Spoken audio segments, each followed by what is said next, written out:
Estão conseguindo ver o slide? Sim. Sim, tá bom? É, o que Zuleide terminou a fala dela falando de uma frase muito especial de Jung que ele vai falar, né? Conheça todas as teorias, domine todas as técnicas, mas ao sentar ao lado de uma pessoa humana, seja apenas outra pessoa humana. Mas é muito importante conhecermos dentro do sistema prisional a teoria que embasa o trabalho de qualquer profissional desta área.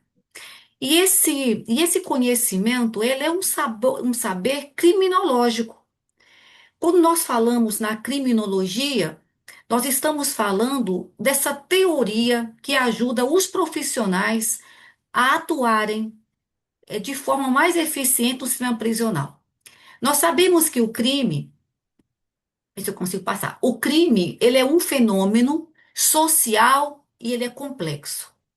Ele é um crime porque está falando de uma prática, né, de um ato infracional que é cometido é, por pessoas e por esse motivo ele vai cumprir pena no sistema prisional. Quando nós falamos de um fenômeno, nós estamos falando de algo que acontece, de algo que pode ser observável e ele não é um ato isolado, ele é repetido. E nós que trabalhamos no sistema prisional, a gente observa que o crime ele é repetitivo. E a partir disso, a gente pode observar de forma bem mais perto, né, sobre esse fenômeno. Ele é social porque ele está relacionado às pessoas vivendo juntas em sociedade. O crime não surge sozinho. O crime, ele está ligado a fatores como pobreza, desigualdade, cultura, política e convivência entre os indivíduos. Mas também ele é complexo. Ele é complexo porque não tem uma única causa para explicar o crime. O crime ele envolve várias razões e, ao mesmo tempo, econômicas, psicológicas, culturais e políticas. Então, não existe apenas um saber dentro do sistema prisional que vai explicar ou que vai compreender o crime. Por isso, a importância de um estudo, de um movimento que ele seja interdisciplinar. Um dos conceitos sobre criminologia que eu gosto muito, eu estou falando aqui para pessoas que são da área da psicologia, da área de direito, da área da assistência social, e tem outros profissionais que trabalham no sistema prisional hoje, como o enfermeiro, o terapeuta ocupacional, que são funções muito importantes hoje para a ressocialização.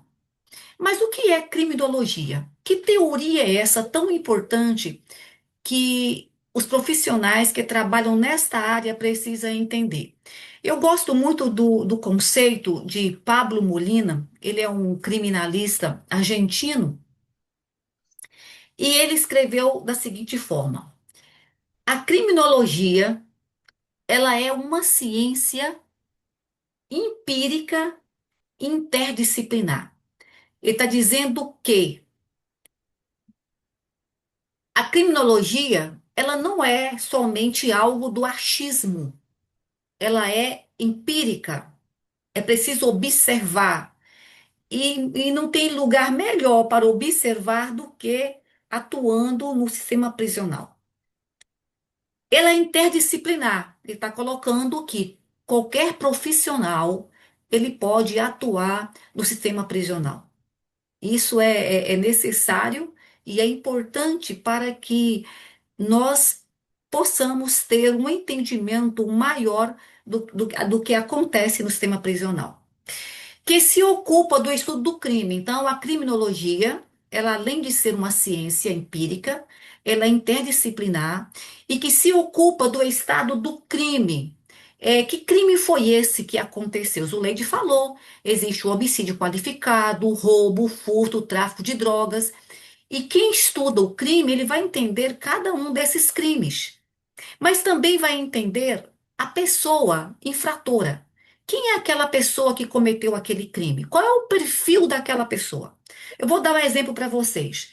Vamos supor que tem um adolescente que pega a arma do pai, chega na escola e ele atira para cima, intimidando vários colegas que estão na escola. O perfil desse adolescente é muito ousado do que aquele que pega uma arma apenas por curiosidade para ver como é que funciona. Então, entender o perfil da pessoa infratora também é muito importante para entender a questão do crime. Então, quando você vai estudar o crime, você pergunta quem foi a pessoa que cometeu esse crime. Vamos dizer que uma pessoa que usa drogas, ele recebe a droga que chega na sua casa por alguém que entrega pelo correio ou alguém que vem entregar pessoalmente. Ele não precisa sair do seu conforto para conseguir essa droga. Mas tem aquele que vai até lá na boca do fumo, mesmo sabendo que está correndo risco de vida, ele vai lá, entra dentro da boca do fumo para negociar e para conseguir a droga. Você percebe que existe um perfil diferente nessas duas pessoas. Mas também estuda o papel da vítima. Quem é essa vítima do crime? A vitimologia ela é muito importante para a gente entender também sobre a questão do crime. Tem um autor chamado Neumann, ele é argentino, ele escreveu uma série de livros sobre vitimologia. Esse que eu estou com ele aqui, ele fala exatamente sobre, olha, sobre as vítimas do sistema penal. Então, é importante também estudar essa vitimologia. Quando alguém vai estudar sobre psicopatas, às vezes é importante estudar a vitimologia, às vezes não, é necessário estudar a vitimologia. Porque se trata de um psicopata, a vitimologia vai ser muito semelhante. A idade das vítimas, é, a semelhança entre elas. Então, a vitimologia pode levar para aquelas pessoas que querem estudar sobre a pessoa do infrator, levar a pessoa a descobrir quem foi que cometeu aquele crime através das vítimas. Mas também a criminologia estuda sobre o controle social. O controle social, que são um conjunto de mecanismos criado pelo Estado, criado pelo judiciário e pelas instituições, para regular o comportamento das pessoas. Quem vai falar muito sobre isso é Michel Foucault, sobre o controle social. Então, a criminologia também oferece a base para estudar sobre o controle social. E também tem um comportamento delitivo. Existem psicólogos hoje, alguns profissionais, que decidem estudar o comportamento delitivo. E aí ele vai observar aquela pessoa através da sua história e vai ali poder expressar, né, de que comportamento é esse, de que transtorno é esse. Por exemplo, o transtorno de personalidade antissocial, ele é um comportamento que pode ser estudado a partir da criminologia, da psicologia e de outros conhecimentos afins. Mas a criminologia, ela não se trata apenas do estudo do crime e da punição, mas trata também de subministrar uma informação válida, contrastada sobre a gênese, sobre a origem do crime, a dinâmica que o crime acontece e as variáveis principais do crime. Você vai entender a motivação que aconteceu esse crime. Então você pergunta quando aconteceu, como aconteceu, que arma foi usado para esse crime. É interessante que existem criminosos que ele não se satisfaz apenas dando um tiro. Ele precisa usar a arma branca, uma faca ou algo cortante. Uma vez eu lembro que eu conversando com um preso que estava na instituição que eu estava dirigindo, e eu questionei, né, porque ele matava as vítimas com, eu esqueci o nome, é um pedaço de madeira. E eu perguntei por que você mata a vítima com esta arma? Ele disse, porque eu quero sentir o sangue nas minhas mãos. Você está percebendo, está falando agora de um criminoso que ele não apenas matou alguém, mas matou com um requinte de crueldade. Para ele, a satisfação dele era matar alguém com essa barroada, acho que é o nome que ele usou foi isso, onde o sangue espirrava por todos os lugares, porque ele disse que queria sentir o sangue na sua mão. Essa foi a resposta que ele deu para mim quando eu questionei sobre a questão do crime. Mas a criminologia também, ela estuda algo muito especial quando fala de ressocialização. Ela estuda o problema individual de cada um. Nós não podemos generalizar o crime. Quando nós falamos sobre a previsão que alguém pode cometer um crime, ou que pode haver uma reincidência criminal, não estamos falando com base no indivíduo. Até porque não tem como você prever algo sobre o indivíduo. Nós não somos adivinhos. Mas com base no coletivo, a gente pode prever que algumas coisas podem acontecer. Por isso que quando o juiz ele pergunta para um profissional de psicologia que trabalha no sistema prisional, que cuida dos relatórios, ele vai perguntar: esta pessoa tem a capacidade de estar solta? Depende. Vai depender de muitas coisas. Pode ser que ele está naquele momento bem norteado em relação às situações do dia a dia. Mas se ele sair e não tiver um acompanhamento lá fora, se parar de tomar a medicação, se caso for necessária a medicação. Então, o que vai acontecer depende de muitos fatores. Então, muitas vezes, a gente cobra do sistema prisional, faz muita crítica ao sistema prisional, mas sistema prisional ele não tem como ressocializar alguém sozinho. É preciso da sociedade, é preciso do profissional, é preciso de muitas coisas acontecendo ao mesmo tempo para que a gente tenha uma ressocialização que ela seja, pelo menos, o mínimo que a instituição pode fazer por aquela pessoa. E tem também pessoas que não querem mudar. A gente tem que concordar que tem alguém que tem prazer no crime. E você pode dar todas as experiências possíveis, mas ele sempre vai dizer: não quero. Eu gosto do crime, eu tenho prazer no crime. Mas não podemos também, mais uma vez, generalizar que muitas pessoas, elas querem mudar de vida. Elas querem começar de novo. E são essas pessoas que eu decidi, como Zuleide, realizar o nosso trabalho. Trabalhamos dentro de instituições que eram executivas, mas nós escolhemos trabalhar no viés da ressocialização, de ajudar aquelas pessoas que saem da prisão a ser melhores. Até porque, antes de vir para a prisão, eles já tinham uma vida, e uma vida muitas vezes errada, que não tinha tido até então, né, o azar de ter sido preso. Mas sempre quando a gente vai entrevistar uma pessoa que foi presa, ele já tinha uma vida, muitas vezes de furtos e de outros crimes que até então não tinha sido descoberto. Então, a prisão, ela está punindo alguém pelo um crime que cometeu, mas dentro do presídio também é um lugar onde esse preso precisa ser chamado a atenção no contexto de refletir sobre o crime que ele cometeu e decidir. Isso é uma escolha, deixar claro que isso é uma escolha de se ele quer mudar de vida ou não. Agora, se ele quer mudar de vida, que haja uma oportunidade, que ele tenha a oportunidade de mudar. E também sobre o problema social, assim como sobre os programas de prevenção eficaz, do mesmo e técnicas de intervenção positiva no homem delinquente. Então, a criminologia, ela vai trabalhar exatamente tudo isso. O advogado que trabalha a defender o crime, o juiz que trabalha julgando, os profissionais que vai trabalhar na questão do controle social, do comportamento delitivo, mas também tem aqueles que escolhem trabalhar nos programas de prevenção eficaz e numa intervenção positiva para as pessoas que estão presas. Então, nós sabemos que hoje o sistema prisional está em crise, a Zuleide apresentou isso. Superlotação, celas que, na verdade, cabe 4 pessoas, tem 20, 30, até 40. Eu cheguei a visitar alguns presídios algumas vezes que as pessoas dormiam em pé. Eles não tinham espaço para deitar.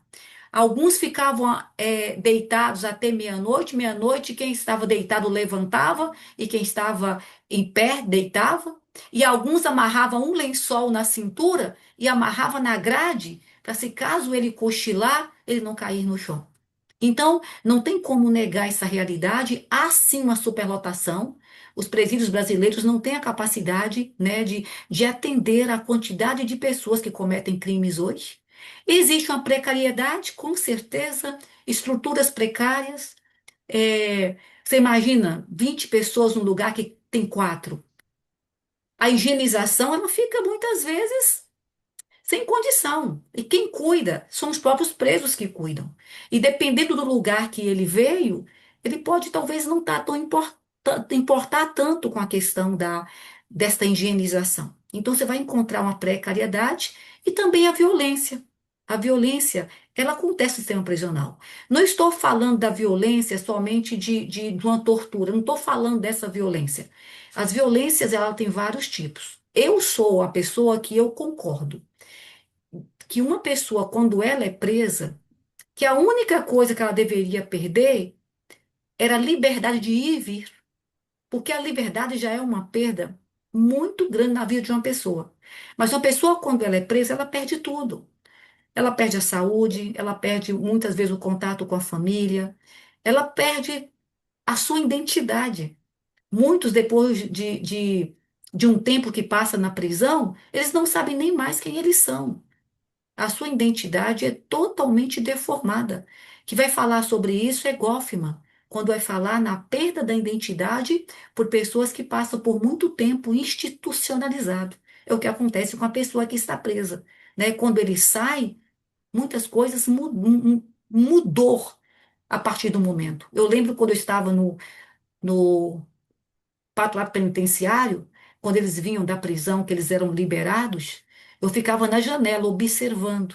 Muitos ao sair pela porta da frente, porque eles vinham acompanhados dos agentes penitenciários ou agentes penais, que hoje chama mais policial penal, eles vinham dentro de um caburão, entrava diretamente no patronato, e quando eles eram liberados, né, que eles iam embora, eu ficava observando, eles ficavam na porta da instituição, olhando para um lado e para o outro, sem saber para onde ir.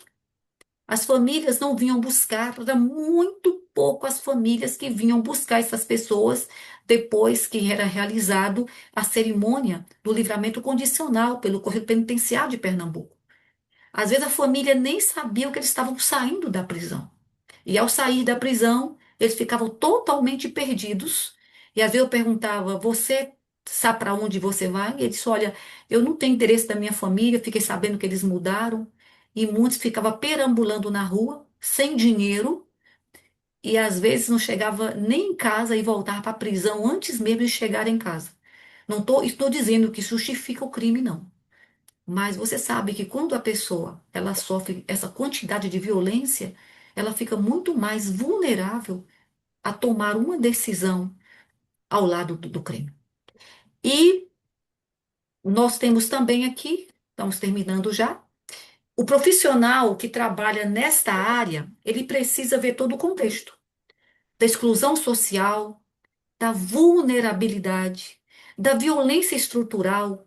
Tudo isso é importante que a pessoa que está presa, né, que a pessoa que vai atender alguém que está preso, que conheça esse contexto. E esse contexto vem de onde? Da psicologia, serviço social, direito, sociologia, filosofia, enfermagem, o advogado, o médico. Então, todos precisam conhecer e ter essa aproximação desse saber que é interdisciplinar para que os casos eles possam ser discutidos, né, entre todos esses profissionais. E isso aqui eu vou pular, controle social, já falei sobre isso, Foucault. Porque ressocialização, punir não basta. Algumas pessoas acham que alguém, quando vai para o sistema prisional, que somente punir ele vai voltar corrigido. Mas isso não é verdade. Na maioria das vezes, a punição acaba deixando a pessoa ainda muito mais revoltada, dependendo como essa punição ela é dada por essas pessoas que trabalham ali. E, e para finalizar, eu quero falar sobre que compreender a realidade é o primeiro passo para a mudança. Então, eu tenho que compreender a realidade do sistema prisional, a realidade dessa pessoa infratora, para que eu consiga dar o primeiro passo para a mudança, para ajudar alguém. Eu lembro quando eu trabalhava no Patuato Penitenciário de Pernambuco, eu recebi um casal com um filho que tinha mais ou menos 12 anos de idade. E, o pai, né, tinha passado acho que 16 anos na prisão, tinha cometido alguns crimes, e ele veio conversar comigo para saber se eu podia dar uma informação de quanto tempo ainda ele ia ficar assinando no patronato penitenciário. E eu não sabia responder, eu pedi que ele fosse falar com o advogado. Mas para o meu filho não acompanhar o pai, onde ia falar sobre os crimes que o pai tinha cometido, eu pedi para que ele ficasse na minha sala. E ele ficou na minha sala lá, olhando para as coisas. E de repente ele olhou para mim e falou assim: Tia, a senhora é o quê? Eu disse: Eu sou psicóloga. E aí ele fez uma segunda pergunta: A senhora trabalha onde mesmo? Aí eu respondi: No Patronato Penitenciário de Pernambuco. E eu pensei que o garoto estava satisfeito com as duas respostas. Mas aí ele fez para mim uma terceira pergunta: Tia, e o que a senhora faz? E eu fiquei pensando: o que que eu faço? O que eu faço? Eu não soube responder para aquele garoto naquele momento o que eu fazia. Eu respondi facilmente que eu era psicóloga, respondi facilmente onde eu trabalhava, mas o que eu fazia eu não soube responder para aquele menino. Eu passava o dia fazendo muitas coisas. Eu atendia pessoas, eu escrevia ofício, eu ligava para juiz, participava de reuniões administrativas, participava de reuniões técnicas, fazia visitas à comunidade, fazia palestra nas escolas, em faculdades sobre o tema. Mas eu não sabia responder para aquele garoto realmente qual era o meu fazer do trabalho que eu realizava ali. E eu voltei para casa perguntando: o que eu faço? O que que realmente eu faço neste lugar? O que me faz levantar toda manhã, vir para cá, passar o dia inteiro conversando com essas pessoas? Qual é o meu fazer? E essa pergunta, ela norteou a minha vida profissional. Se eu perguntar para você, agora pode dizer, ó, eu faço isso, eu faço aquilo, eu sou isso, eu trabalho nisso, mas qual é o seu fazer? E o que nós queremos durante esses encontros, né? Nós estamos começando hoje, é um grande desafio. Eu sei que não é uma área que tantas pessoas têm atração para fazer, mas o que a gente quer compartilhar com vocês não é apenas conhecimento. Nós temos que compartilhar com vocês prática, experiência do que é viver. Eu e a Zuleide Somado, juntas, nós temos mais de 50 anos sendo prisional.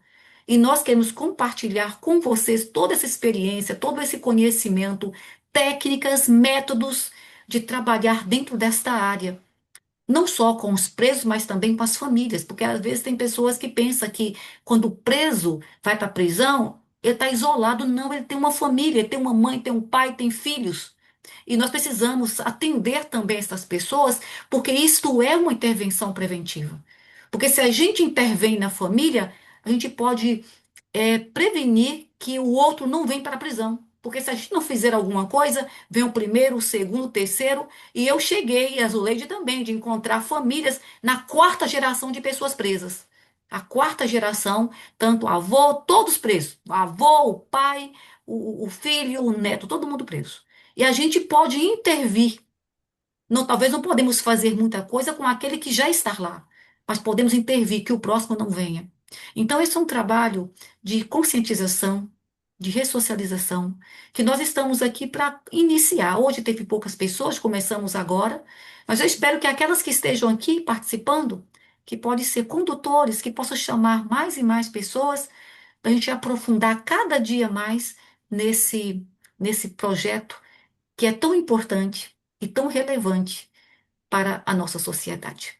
Obrigada todos pela participação. E se alguém tiver alguma pergunta para fazer, a gente vai ficar aqui uns 20 minutinhos para poder responder para vocês.